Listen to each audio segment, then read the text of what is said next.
Having a wonderful day today, Chuck? I am. How about you, Martin? Today is awesome. I'm loving this because I'm looking forward to this conversation. And why am I looking forward to this conversation is, Don't know, Martin. well, um, I know that there are some things you and I have never discussed before, and I would love in the podcast to be the first place where we actually have these back and forths. Oh no, it's going to be good. It's going to be good. I told you that when I was doing some of my training in Petawawa years ago, I was learning how to do CQB training, sailor, learning good old CQB, getting ready to deploy. And I had some wonderful trainers and wonderful instructors, but I didn't feel like we were really getting the sense of what we should be learning. Right. And they asked the group of us who were training that there was a team coming in from Dwyer Hill, and did we want to watch them do it? Right. And we're like, oh, absolutely. Yeah. We'll come in on our days off and we'll watch that. And the thing I saw looked to me like tactical ballet. Right. It was so beautiful and so smooth that I felt like I was the Benny Hill of CQB, or just the pure comedian. I just couldn't do it the way they were. Now, I could do it eventually and effectively, but one had an adaptiveness to it and the other had a checklist. I was trying to run through all the things I had to do in my checklist in my head. They were adaptive. Right. And I know you have a lot of time, effort, thought, and writing on adaptive thinking. I do. Yeah. And I really would love to have a conversation with you today on the checklist thinking that was taught to me as I joined the forces versus adaptive thinking that I came to learn in my career in the forces. And maybe your thoughts on checklist versus adaptive thinking. Excuse me. Oh, absolutely. I have hours I could go on and on. It's one of those subjects, Martin, that someone once interviewed me and said, "Do you think you'd be interested in talking to me, recording for 20 minutes?" I said, "How are you going to limit me to 20 minutes on this subject?" So you mentioned the difference between adaptive thinking and checklist thinking in some of my writing that you've seen, and some that you haven't seen because I just finished another novel. The word ballet is really apropos of this. I like to think of it in terms of musical scores. So you understand that most music that is recorded or played for the public is scored. And professional musicians make their living by being able to go into a studio, look at a score, and then someone says, "Okay, here's your piece. I need you to play this the way Louis Armstrong would have played it." Got it. I have met a few professional session musicians who made lots and lots of money because, say they're a piano player. "I want you to play this the way Oscar Peterson would have played it." Fine. "I want you to play this the way Chopin would have played." Same score, but in a different style. Then there's jazz, which is almost never written down. And of course, there are now subgenres of jazz where there's freestyle jazz, there's smooth jazz, there's some pretty jarring jazz. The point of jazz, though, from my perspective, is that it is to thinking what you just described, adaptive thinking, right? So you're playing riffs on the guitar. I'm the drummer. I know when to stop drumming and let you go. And then the horn player knows that if he just jumps in, he better jump in at the right spot or he's going to step all over you, right?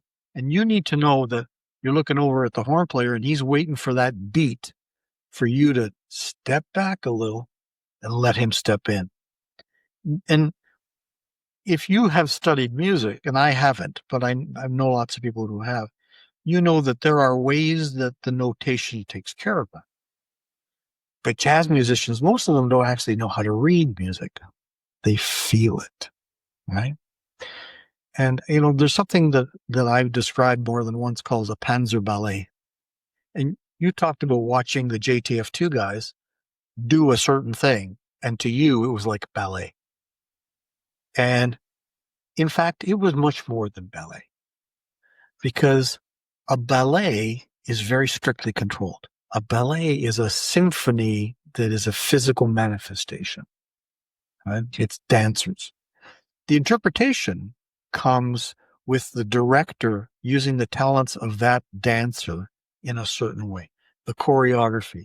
And that's why, you may have been to see Swan Lake every Christmas for the last 30 years, but somehow it's different every time. The music's the same or sort of the same because each conductor will have the orchestra play it slightly differently. But in the military, for some reason, and I suspect in Canada at least, it comes from our British Army heritage, our British Navy heritage, which says there's a right way and a wrong way. There's no in between. It's binary. It's black or it's white.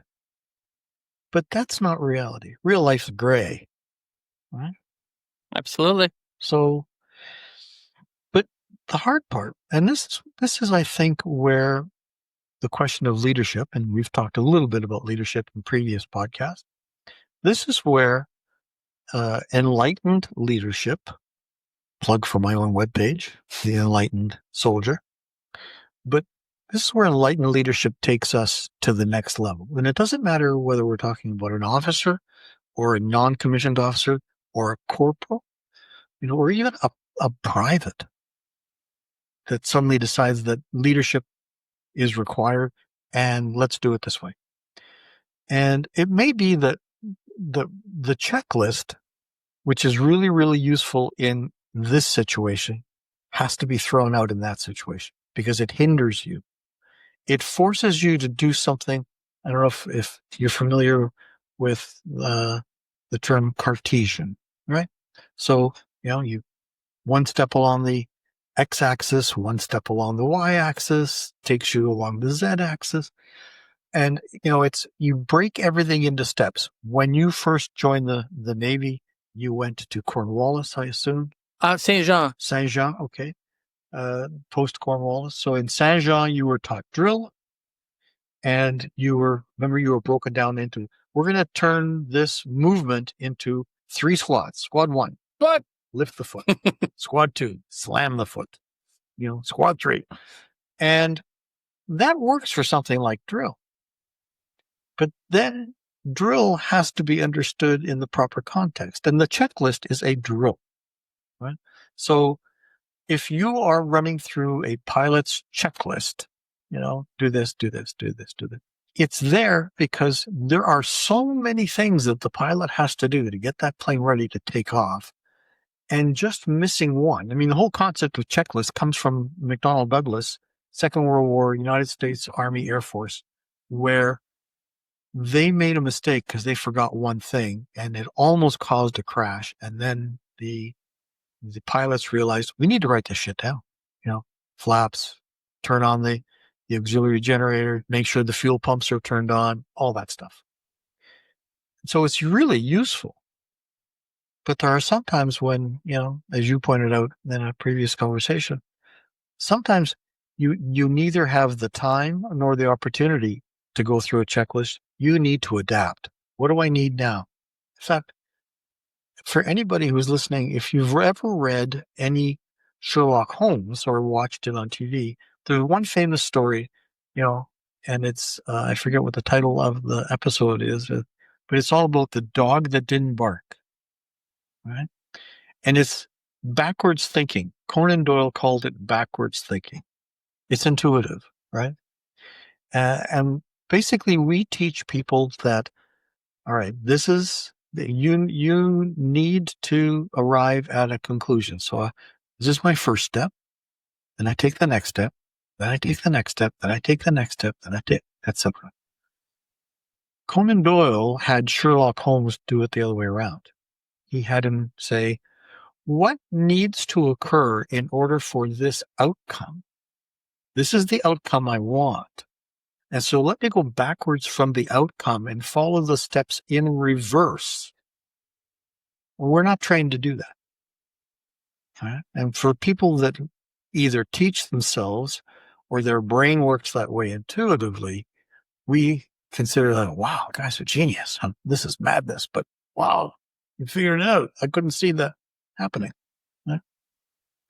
So you're talking about different ways of looking at the world, and even whether we're talking about deconstruction or construction, because I heard, we talk about A to B to C, which is a scientific method, Right. right? I've got an idea of what's going to happen. I'm going to follow my steps, and it should be repeatable over and over and over again. Yes.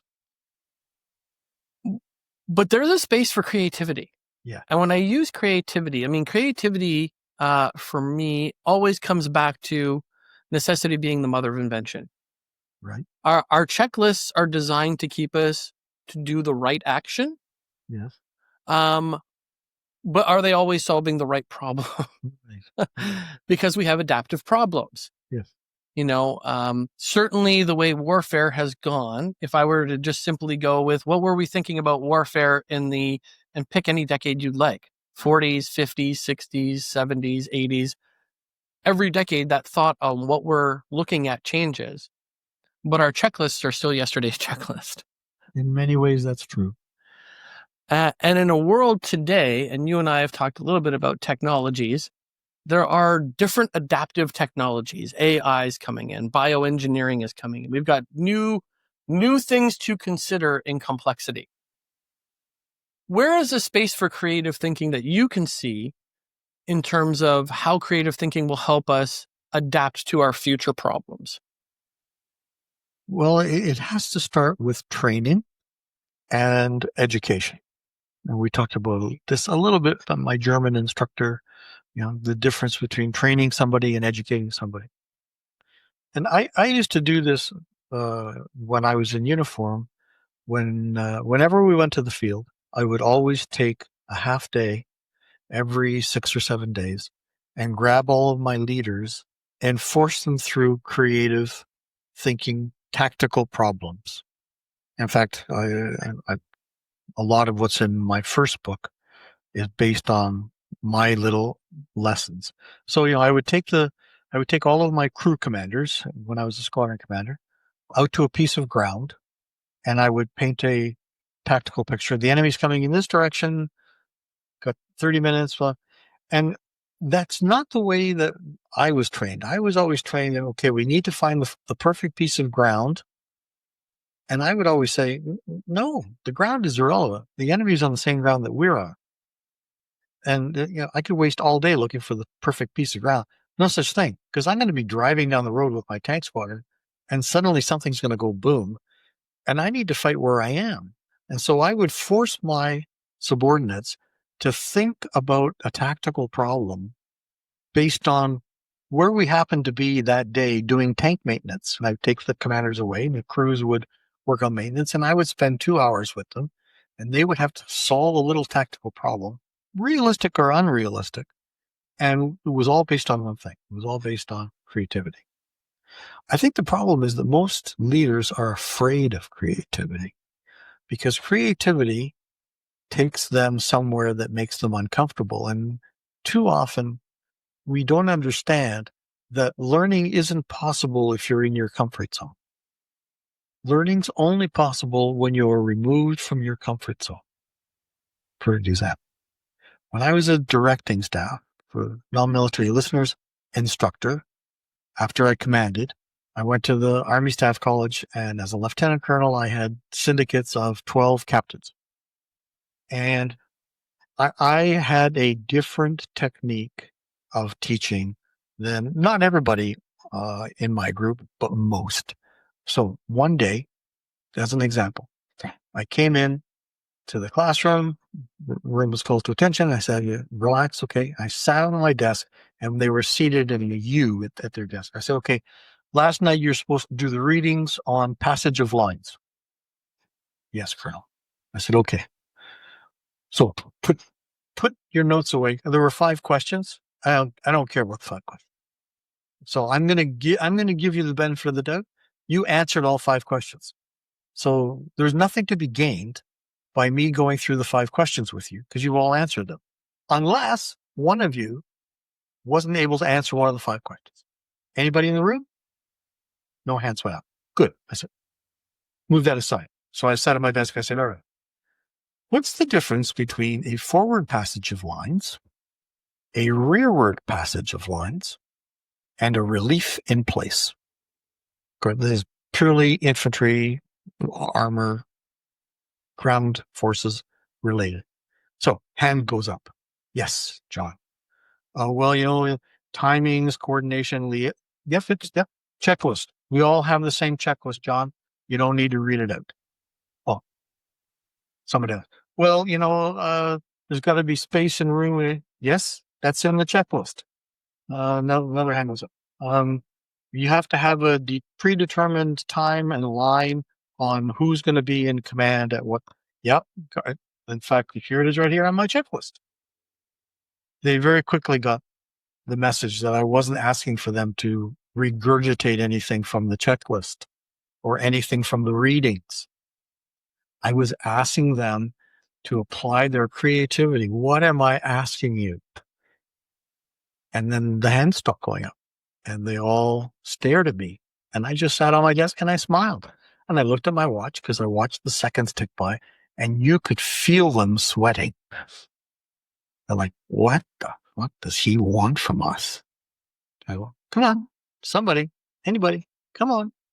And just as an aside, I have used this particular tactical issue for a decade. And in a decade, I've only ever had one captain who got it right immediately. And she was a reserve armored captain from the Queen's York Rangers, Jessica. I gave her an award. She's the only student ever to get it right. Finally, I said, okay, none of you understands where I'm going with this. My fault. Okay. You haven't done anything wrong. Here's the answer. And I said, the answer is nothing. They're like, what do you mean? Like forward passage of line? A battalion moving forward through another battalion? Rearward passage of lines? The opposite?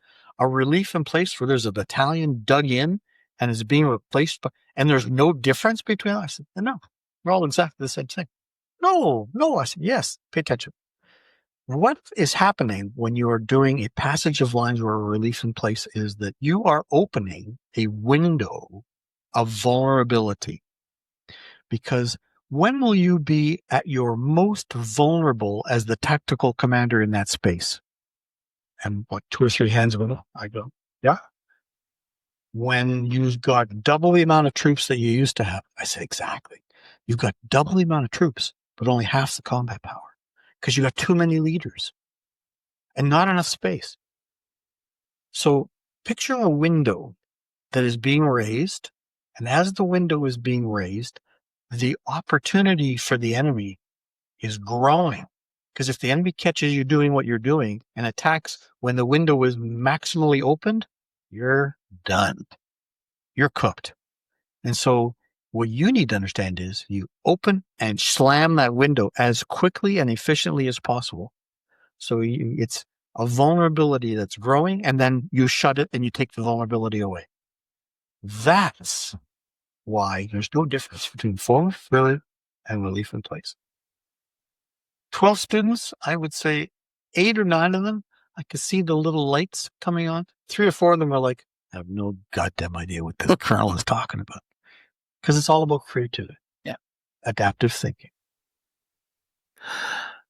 And certainly today, thank you so much for that. Because again, when we're looking at problems, we tend to look at the problem we're trying to solve, not the problem in front of us. That's well put. That's right.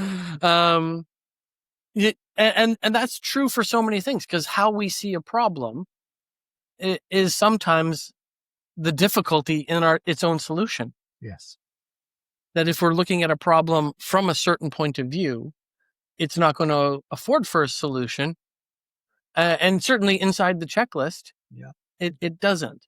And so I come back to adaptive thinking as being one of the most key elements that a forces can utilize.